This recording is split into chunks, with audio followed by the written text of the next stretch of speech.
पैसों को सही तरीके से हैंडल करने की कला आपके स्मार्टनेस पर नहीं, बल्कि पैसों को लेकर आपके बिहेवियर पर निर्भर करता है। कभी कभी एक जीनियस भी पैसों को गंवा देता है, वही कभी कभी एक ऑर्डिनरी इंसान भी पैसों से वेल्थी बन सकता है। साइकोलॉजी ऑफ मनी समझने के लिए पहले एक कहानी के माध्यम से इसके सार को समझने की कोशिश करेंगे। कहानी कुछ इस प्रकार है। बुक के ऑथर एक होटल में काम करते थे, जहां एक टेक्नोलॉजी एग्जीक्यूटिव फ्रीक्वेंटली आता था। वह एक जीनियस था जिसने यंग एज में बहुत सी कंपनीज बनाई, उसे बेच भी दी। उसके पास बहुत पैसे थे, लेकिन उसका अपने पैसों के साथ रिलेशनशिप बहुत ही स्टूपिड था।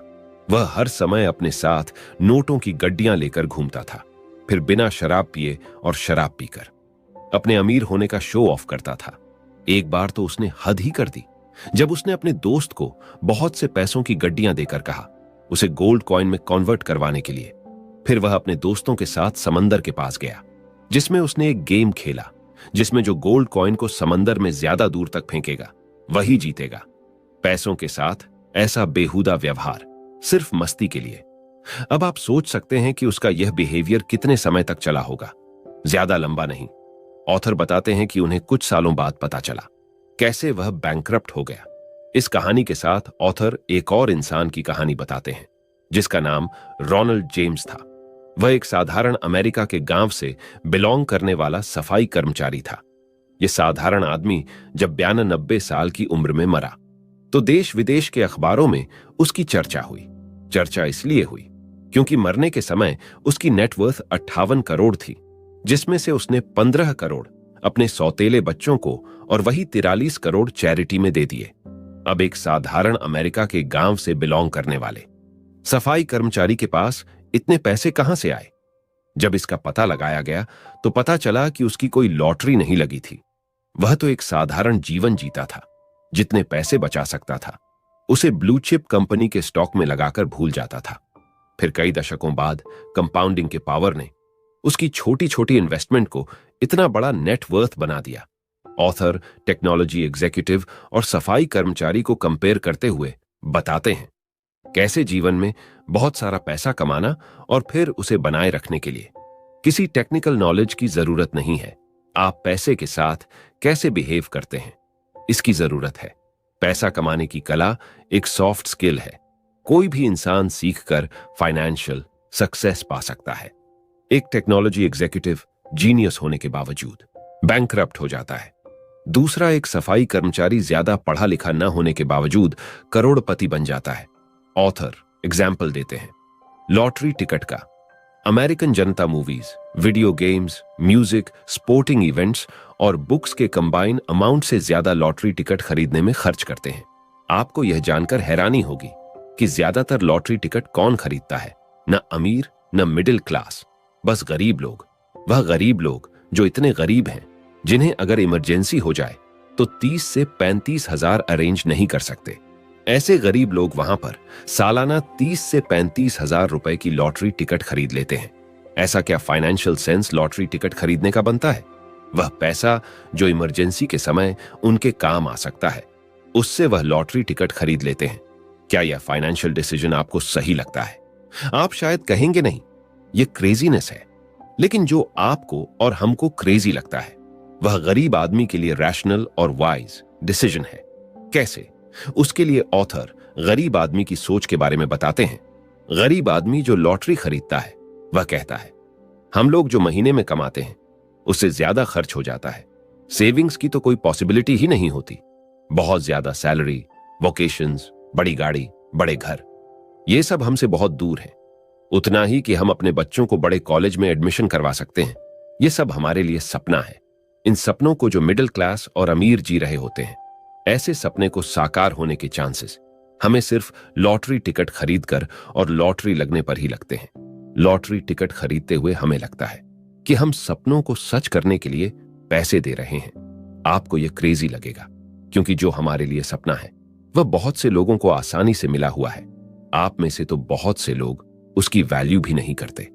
इस कहानी और एग्जाम्पल के माध्यम से ऑथर बताते हैं गरीब हो, मिडिल क्लास या रिच, ज्यादातर मनी रिलेटेड डिसीजन या फाइनेंशियल डिसीजन एक्सेल की शीट पर वर्किंग करके नहीं, इंसान के अपने इंडिविजुअल सर्कमस्टेंसेस और इमोशन से प्रभावित होकर लेता है।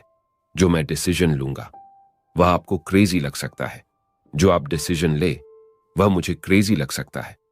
आपकी फाइनेंशियल सक्सेस इस पर डिपेंड करती है।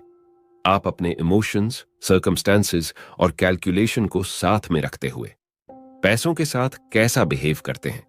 बिल गेट्स की कहानी तो आपने सुनी ही होगी। अगर आप बिल गेट्स और उनकी कंपनी माइक्रोसॉफ्ट की शुरुआती की कहानी जानना चाहते हैं तो हमारे ब्लॉग में एक बार जरूर विजिट करें। बिल गेट्स साल 1968 में जब एक स्कूल में पढ़ते थे तो उसी समय पूरी दुनिया में 30 करोड़ सिमिलर स्टूडेंट्स थे जो हाई स्कूल में पेआशते थे। लेकिन पूरी दुनिया में द लेकसाइड स्कूल कुछ ऐसे स्कूलों में से एक था जिसमें उस समय कंप्यूटर था। स्कूल के पास इतना पैसा और दूरदर्शिता थी कि उन्होंने अपने स्कूल के लिए कंप्यूटर खरीदा।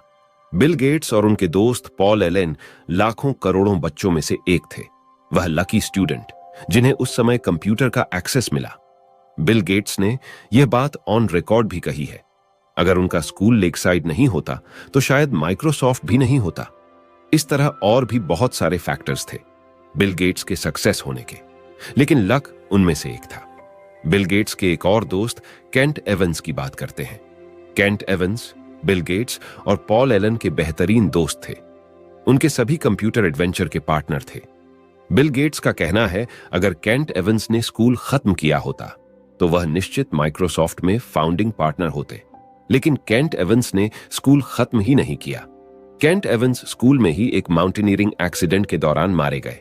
उन्होंने वो रिस्क फेस किया जो लाखों में से एक को फेस करना पड़ता है। माउंटेनियरिंग में लाखों लोग जाते हैं लेकिन मरता लाखों में से एक ही है। ओंथर, लक और रिस्क का कॉन्सेप्ट इस एग्जाम्पल से सिखाते हैं। बिल गेट्स और केंट एवंस बिल्कुल एक जैसी कैपेबिलिटीज रखते थे। जहां बिल गेट्स लाखों लोगों में से एक बने जिन्होंने हद से ज्यादा सफलता प्राप्त की, जिसे लक भी कहा जा सकता है, वहीं केंट एवंस लाखों लोगों में से वह एक इंसान बने जिन्हें लक का बिल्कुल ऑपोजिट रिस्क को फेस करना पड़ा। जहां शुरुआत एक साथ हुई थी वहीं लक और रिस्क के कारण डायरेक्शन और फाइनल आउटकम्स बिल्कुल ऑपोजिट हो गए। यहां कहानी का मतलब यह नहीं है कि बिल गेट्स की अपार सफलता के पीछे सिर्फ किस्मत थी। किस्मत के अलावा और भी बहुत फैक्टर्स हैं, लेकिन यह कहना उचित होगा आपके एफर्ट्स अलावा भी बहुत से फैक्टर्स होते हैं जो डिटरमिन करते हैं कि आउटकम क्या होगा, जो आपके कंट्रोल में नहीं भी होते।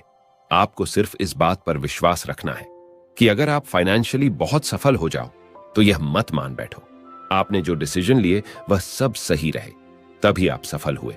आगे भी वैसा ही होगा। अगर आप फाइनेंशियल फेलियर का सामना करो तो यह मत मान लो जो आपने डिसीजन लिए सब गलत थे, इसलिए आप असफल हुए। सफल होते समय भी आपके डिसीजन, हार्ड वर्क के साथ बहुत सारे फैक्टर्स थे जो आपके असफल होने पर भी आपके डिसीजन, हार्ड वर्क के अलावा और बहुत सारे फैक्टर्स थे। सफल होने पर भी कॉन्शियसली आगे बढ़ते रहो, असफल होने पर भी सिचुएशंस और सर्कमस्टेंसेस को पीछे छोड़कर आगे बढ़ते चलो, जब तक सभी फैक्टर्स आपके फेवर में आकर आपको सफलता न दिला दें। मनी से रिलेटेड तीसरी सॉफ्ट स्किल को बताने के लिए ऑथर रजत गुप्ता का एग्जाम्पल देते हैं, जिनका जन्म कोलकाता में हुआ, जो एक अनाथ थे। ऐसे सर्कमस्टेंसेस में रहने के बावजूद 4 साल की उम्र में रजत गुप्ता दुनिया सबसे प्रेस्टिजियस कंसल्टिंग फर्म मैकिन्सी के सीईओ बने। इसके अलावा भी बहुत सारे इन्फ्लुएंशियल रोल में भी वह रहे। साल 2008 में उनकी नेटवर्थ करीब $100 मिलियन थी। उतना पैसा उन्होंने इकट्ठा कर लिया कि अगर इतने पैसों को बैंक में रखकर उसकी इंटरेस्ट इनकम भी आए तो 50,000 रुपये प्रति घंटे बिना कुछ किए कमाए जा सकते हैं, वो भी 24 घंटे हर रोज। लेकिन यह भी उनके लिए काफी नहीं था। वह करोड़पति से बहुत ही डेस्परेटली अरबपति बनना चाहते थे। उस समय वो गोल्डमैन सैक्स, जो दुनिया की बड़ी इन्वेस्टमेंट बैंकिंग कंपनी है, उसके बोर्ड ONF डायरेक्टर में शामिल हुए। अपने अरबपति बनने के डेस्परेशन में इतनी वेल्थ होने के बावजूद भी उन्होंने सेटिस्फैक्शन न होने के कारण ऐसा काम किया जिसने उनकी इतने सालों की रेप्यूटेशन को मिट्टी में मिला दिया। उन्हें इनसाइडर ट्रेडिंग के गुनाह के लिए दोषी पाया गया। दोषी करार होने के बाद उन्हें जेल जाना पड़ा। इनसाइडर ट्रेडिंग जिसका मतलब था ऐसी इंफॉर्मेशन जो उन्हें बोर्ड मीटिंग में मिलती थी, जो कॉन्फिडेंशियल होती थी, उसे उन्होंने अपने फाइनेंशियल गेन के लिए बेचा। ऑथर रजत गुप्ता के एग्जाम्पल के साथ बताते हैं, ऐसे बहुत सारे लोगों के साथ यह प्रॉब्लम होती है। एक फाइनेंशियल गोल अचीव करने के बाद वह दूसरा फाइनेंशियल गोल अचीव करना चाहते हैं। लखपति से करोड़पति और फिर अरबपति, कुछ भी उनके लिए इनफ नहीं होता। यह इनफ शब्द बहुत मायने रखता है। यह बताता है कि इंसान को फाइनेंशियली एक गोल पोस्ट बनाना चाहिए, ऐसा गोल पोस्ट जिसमें आपकी सभी नीड्स और रीजनेबल वांट्स पूरी हो सके। इसके बाद सब लालच है जो आपका पीस ऑफ माइंड खराब कर सकता है। तो सबसे जरूरी फाइनेंशियल स्किल है कि आप इनफ की डेफिनेशन जरूर बनाएं, उसके बाद रुक जाएं। पैसे से ज्यादा अपने परिवार और अपनी सुख शांति को ज्यादा महत्व दें। सोशल कंपैरिजन ये स्किल अटेन करने में सबसे ज्यादा प्रॉब्लम क्रिएट करता है। उसके पास BMW है, मेरे पास भी होनी चाहिए। ऐसी सोच को छोड़ना बहुत ही जरूरी है इस इंपॉर्टेंट स्किल को सीखने के लिए। तो अपने लिए क्लियर इनफ की डेफिनेशन बनाना, उस फाइनेंशियल स्टेट्स को अचीव करने के डायरेक्शन में काम करना, फिर तो रुक जाना, बहुत इंपॉर्टेंट फाइनेंशियल स्किल है। वॉरेन बफेट ने इतना मैसिव वेल्थ कैसे बनाया, उसके ऊपर लगभग 2000 किताबें लिखी जा चुकी है। अगर उन सब किताबों की समरी देखें तो एक लाइन में कंक्लूड किया जा सकता है। वह एक लाइन है, this guy has been investing consistently for 3/4 of century. Warren Buffett stock में तब से इन्वेस्ट कर रहे हैं जब वह बच्चे थे। आपको यह जानकर हैरानी होगी, उनकी 86.5 मिलियन डॉलर की नेट वर्थ है, जिसमें से उन्होंने 81.5 बिलियन डॉलर की नेट वर्थ अपने रिटायरमेंट एज मतलब साल के बाद इकट्ठी ही की है। नो डाउट वॉरेन बफेट एक फिनोमिनल इन्वेस्टर है, लेकिन सबसे जरूरी बात यह है कि वह 75 साल से कंसिस्टेंटली इन्वेस्ट कर रहे हैं। जितना इंपॉर्टेंस उनकी स्किल को देना चाहिए, उतना या उससे ज्यादा इंपॉर्टेंस टाइम को देना चाहिए। ऑथर एक एग्जाम्पल देते हैं जिसमें वो कंपेयर करते हैं वॉरेन बफेट को एक साधारण इंसान से। वॉरेन बफेट ने 10 साल की उम्र में इन्वेस्ट करना शुरू कर दिया था।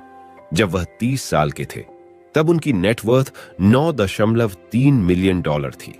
वही एक साधारण इंसान जो नॉर्मली 20 साल तक पढ़ाई करता है, उसके बाद 30 साल तक वर्ल्ड एक्सप्लोर करता है, अपना पैशन एक्सप्लोर करता है, उसकी नेटवर्क 30 साल की उम्र में मात्र $25,000 होगी, क्योंकि उसने अपनी सेविंग और इन्वेस्टमेंट शुरू ही नहीं की।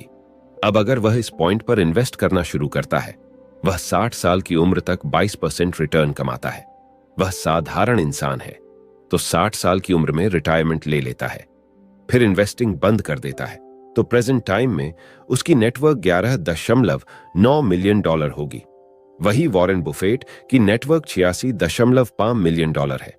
उसकी नेटवर्थ वॉरेन बुफेट की नेटवर्थ से 99% कम है।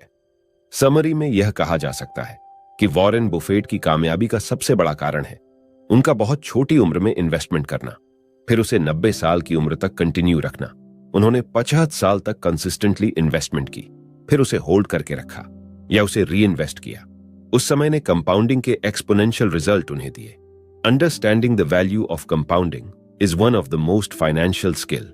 ऑथर कहते हैं कि अमीर बनना एक बार के लिए फिर भी आसान है, लेकिन हम अमीर बने रहना इतना आसान नहीं है। शायद यही कारण है कि ज्यादातर बिजनेस स्टार्ट होने के कुछ साल बाद ही फेल हो जाते हैं। बहुत सारे सेलिब्रिटीज के एग्जाम्पल हैं, एक बहुत अच्छा फाइनेंशियल स्टेटस अचीव करने के बाद भी ब्रोक हो गए। बिजनेस, कैरियर और इन्वेस्टिंग सब में सफलता पाने के लिए सबसे ज्यादा जरूरी है लंबे समय तक सर्वाइव करना। यह फाइनेंशियल स्किल भी वॉरेन बफेट के एग्जाम्पल से समझी जा सकती है। वॉरेन बुफेट के साथ साथ उनके जैसे और भी बहुत सारे इन्वेस्टर्स रहे होंगे, फिर भी वॉरेन बफेट जैसी नेटवर्थ और किसी की क्यों नहीं हुई। ऐसा इसीलिए क्योंकि उन्होंने एक लंबे समय तक सरवाइव किया, अपनी वेल्थ को धीरे धीरे करके बढ़ाया, इसे कम नहीं होने दिया। उन्होंने अपने 75 साल के इन्वेस्टिंग पीरियड में करीब 14 रिसेशन देखे, लेकिन वह पैनिक नहीं हुए, अपने आप को बर्न आउट नहीं होने दिया, चाहे उसके लिए उन्हें कितनी ही ल्यूक्रेटिव डील छोड़नी पड़ी। रजत गुप्ता की तरह अपनी रेपुटेशन कभी स्टेक पर नहीं लगाई। उनकी जो सबसे बड़ी बिजनेस स्ट्रैटेजी रही वह उनका अपना और अपनी वेल्थ का सर्वाइवल ही था। बस इसी सर्वाइवल ने उन्हें वह समय दिया जो दूसरे लोगों को नहीं मिला। उसी समय उन्होंने अपना जादू दिखाया। फिर कंपाउंडिंग नामक फॉर्मूला उनकी नेटवर्थ बहुत जबरदस्त हो गई।